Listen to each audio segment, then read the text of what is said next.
بسم اللہ الرحمن الرحیم۔ قرآن پاک میں حروف مقطعات کا مطلب کیا ہے؟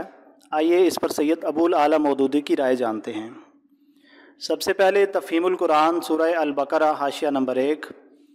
یہ حروف مقطعات قرآن مجید کی بعض صورتوں کے آغاز میں پائے جاتے ہیں۔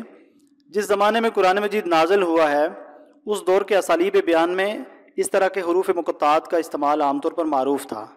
خطیب اور شعراء دونوں اس اسلوب سے کام لیتے تھے، چنانچہ اب بھی کلام جاہلیت کے جو نمونے محفوظ ہیں ان میں اس کی مثالیں ہمیں ملتی ہیں۔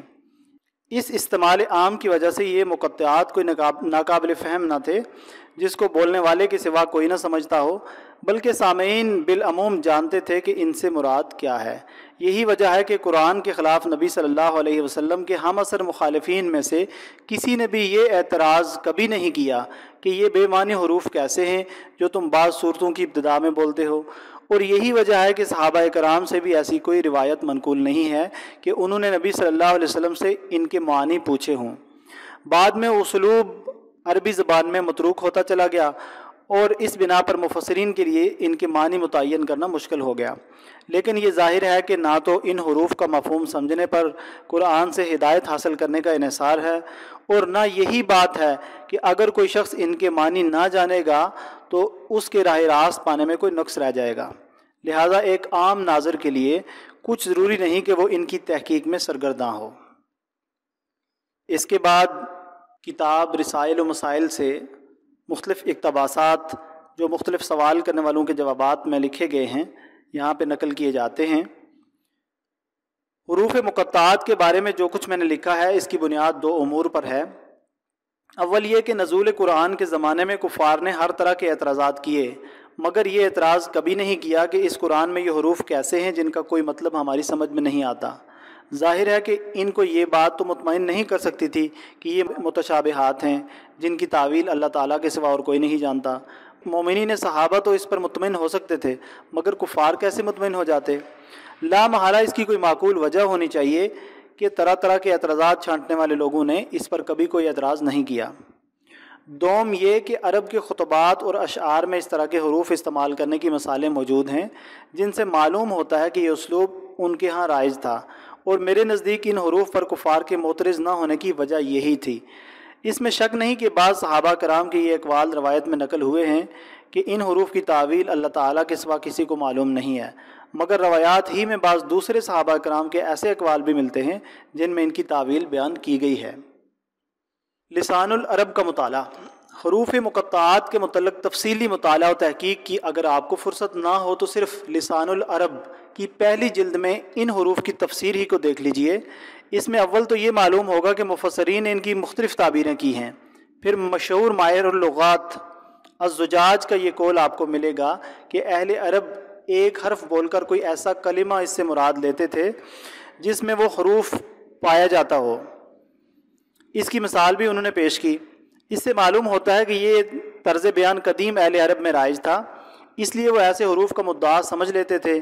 یہی وجہ ہے کہ نزول قرآن کے زمانے میں کسی عرب نے ان حروف کے استعمال پر اعتراض نہیں کیا، لیکن بعد میں چونکہ یہ رائج نہیں رہا اس لیے قرآن مجید کے تمام حروف مقطعات کا مطلب متعین کرنا، یعنی یہ معلوم کرنا کہ ہر حرف کس کلمہ پر دلالت کرتا ہے، مشکل ہو گیا ہے۔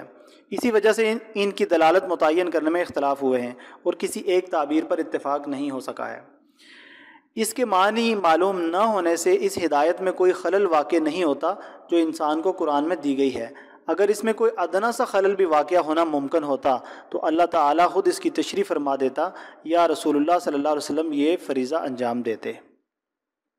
کسی زبان میں بعض اسالیب بیان کا متروک ہو جانا یا معروف نہ رہنا کوئی ایسا انوکھا واقعہ نہیں ہے کہ آپ کو یہ سن کر اس قدر تعجب ہوا، بلکہ اس کے برعکس یہ ایک عجیب بات ہے کہ قرآن مجید کی بدولت 1300 سال سے عربی زبان کے ادب میں اتنا کم تغیر واقع ہوا ہے۔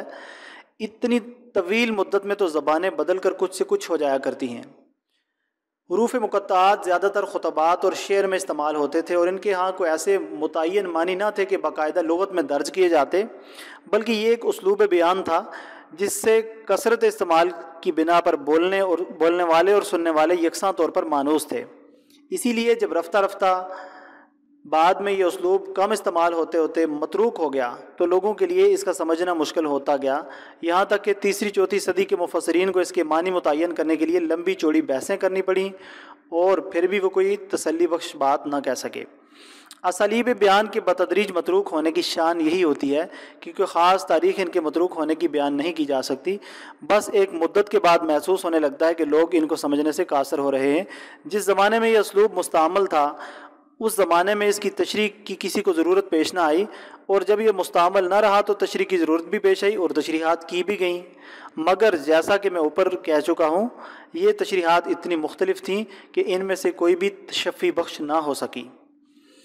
آپ کا یہ شبہ بھی صحیح نہیں ہے کہ اگر قرآن مجید کے بعض الفاظ متروک ہو جائیں تو کیا ان کا مفہوم بھی متعین نہ رہے گا؟ الفاظ اور اسالیب بیان کو خلط ملط نہ کیجیے۔ الفاظ کے سارے مادے لغت میں ضبط کیے جا چکے ہیں اور ان کی جملہ تشکیکات نیز محاورے میں ان کے استعمالات سب کو اہل لغت نے وضاحت کے ساتھ لکھ دیا ہے، اس لیے اب اگر عربی زبان میں ان کا استعمال عموماً نہ ہو تب بھی کوئی نقصان واقع نہیں ہوتا، مگر اسالیب بیان کا معاملہ بہت مختلف ہے۔ ان کے معنی کہیں ضبط کیے ہوئے نہیں ہوتے بلکہ استعمال ہی سے سمجھ میں آتے ہیں، اور استعمال متروک ہونے کے بعد کسی حد تک وہی لوگ ان کو سمجھ سکتے ہیں جو اس دور کے ادب کا کثرت سے مطالعہ کریں جس دور میں وہ اسالیب مستعمل تھے، یہاں تک کہ ان کا ذوق ان اسالیب سے مانوس ہو جائے۔ میں نے حروف مقطعات کے متعلق جو بات کہی ہے کہ ان کا مفہوم نہ سمجھنے سے کوئی بڑی قباحت واقع نہیں ہوتی، اسے آپ خواہ مخواہ کھینچ کر بہت دور لے گئے ہیں۔ میرا مطلب صرف یہی ہے کہ یہ حروف چونکہ خطیبانہ بلاغت کی شان رکھتے ہیں اور ان میں کوئی خاص حکم یا کوئی خاص تعلیم ارشاد نہیں ہوئی ہے، اس لیے اگر آدمی ان کا مطلب نہ سمجھ سکے تو اس کا نقصان نہیں ہے کہ وہ اللہ تعالیٰ کے کسی حکم کے جاننے سے یا کسی تعلیم سے فائدہ اٹھانے سے محروم رہ گیا۔ لہٰذا جب ان کے معنی متعین کرنے کے لیے کوئی اصول ہاتھ نہیں آتا اور کوئی مستند تشریح بھی نہیں ملتی تو خواہ مخواہ تکلیف سے معنی پیدا کرنے اور تیر تکے لڑانے کی ضرورت نہیں۔ ان کی صحیح مراد خدا پر چھوڑیے اور کتاب کی ان آیات پر تدبر شروع کر دیجئے جنہیں سمجھنے کے ذرائع ہمارے پاس ہیں۔